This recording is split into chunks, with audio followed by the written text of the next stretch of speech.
Shri Ganapati Sharada Gurubhyo Namaha Brahmanandam Paramasukhadam Kevalam Gnanamurtim Dvandvatitam Gagana Sadrasham Tattvamasya Laksham Ekam Nityam Vimalamachalam Sarvadhi Sakshibhutam Bhavatitam Trigunarahitam Sadgurum Tam Namami. Welcome to all for this session on Sri Guru Charitra. Since the last chapter, a new story is started in which a young husband and his wife, who was a young person, a husband who was suffering from a terminating ill disease, they both came to Ganagapura with the hope that the Sri Guru would save him.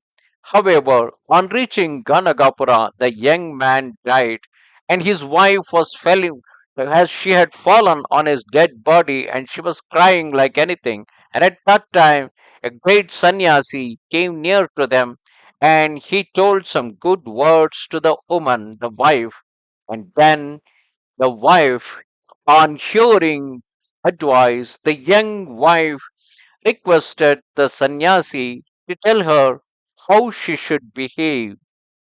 The sannyasi explained to her the code of female behavior.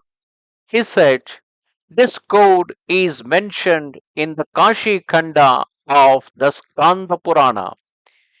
Agastya Muni lived in Kashi.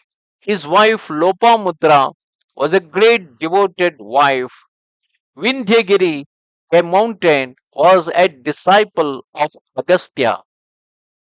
Once Narada came to Vindhya and said, you are praiseworthy in all respects, but there is only one thing wanting in you.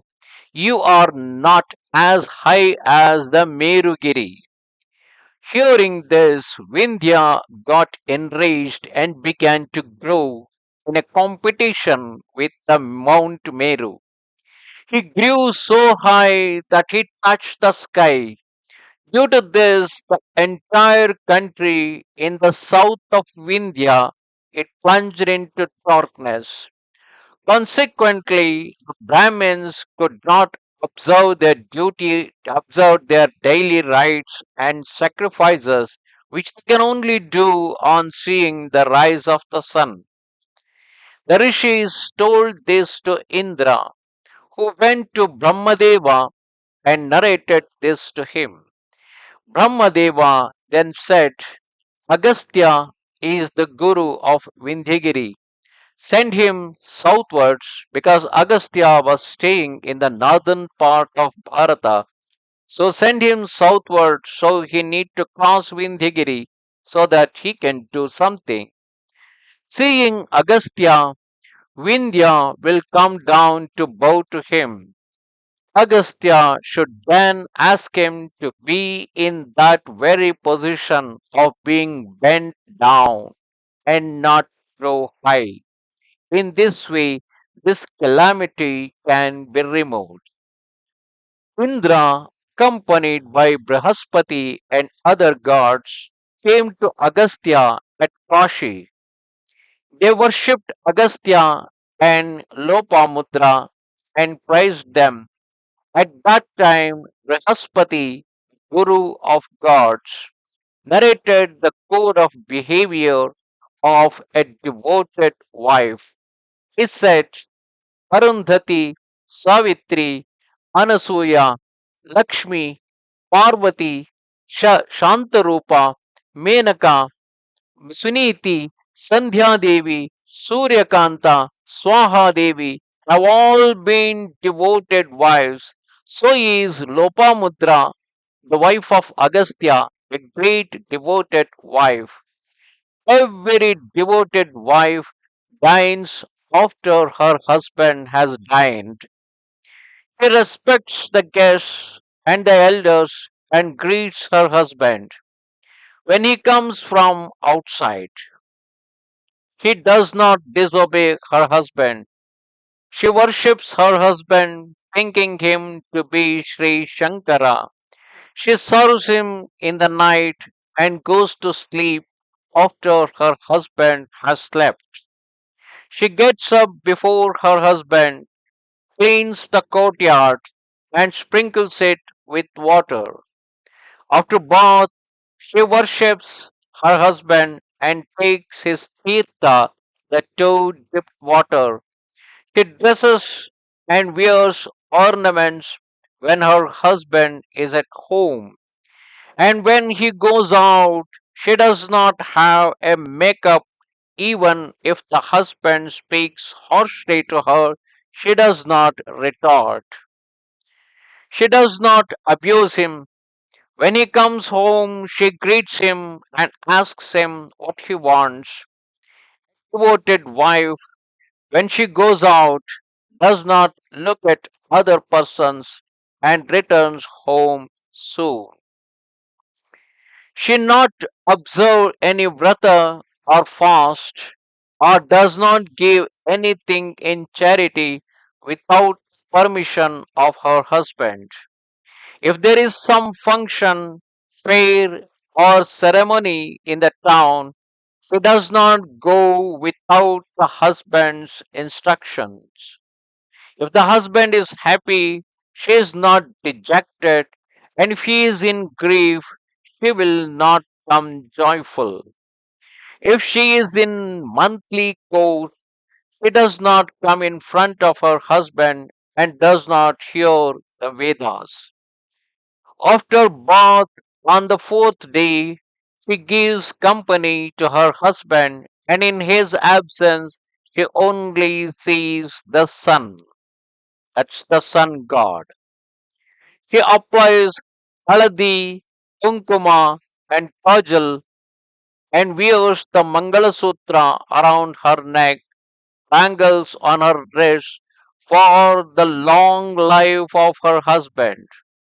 She does not make friendship with the washerwoman, concubines, atheists, and those who cajole their husbands because they all can derail her behavior. A woman should not live deserting her mother and father in laws, brother and sisters. She should not bother putting off all her clothes. She should not sit on grinding stone or mortar pestle. She should not argue with her husband. She should not behave in such a way that he should be displeased. Even if the husband is moneyless, miserable, weak, diseased, or thoughtless, the wife should consider him as God and be obedient to him. She should not compare him with other rich and strong persons and censure him. Devoted service of the wife to her husband pleases Trimurti Tatreya. A woman retorting angrily to her husband becomes a dog, fox, or dumb or pauper in 7 lives. Even if the husband is weak, he should not be disregarded. He should not speak loudly or laugh in presence of the elders. He should not look towards other persons with lust. If she does so, she is degraded morally. A husband is the soul of his wife. She is regarded auspicious as long as her husband is alive. After the husband's death, she is regarded inauspicious. While going to some place, if a widow is seen, it is considered inauspicious except to her own son. If the wife observes Sati, that is, she burns herself with the dead body of her husband, she attains all glory. She liberates the persons of 42 generations, 21 generations from the side of her husband and 21 generations from the side of her paternal side. If the husband is sinful, still she takes him to heaven. Yama's servants also are afraid of a sati. The virtue of going Sati is immense. But remember, as of now, in India, the Sati is banned considering it as inhumane religious practice. On the contrary, if a woman is adulterous, she sends her 42 generations to the hell. Those who have a sati in their homes are really fortunate.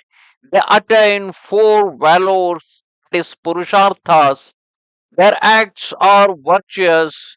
At home is like a forest which is without a sati.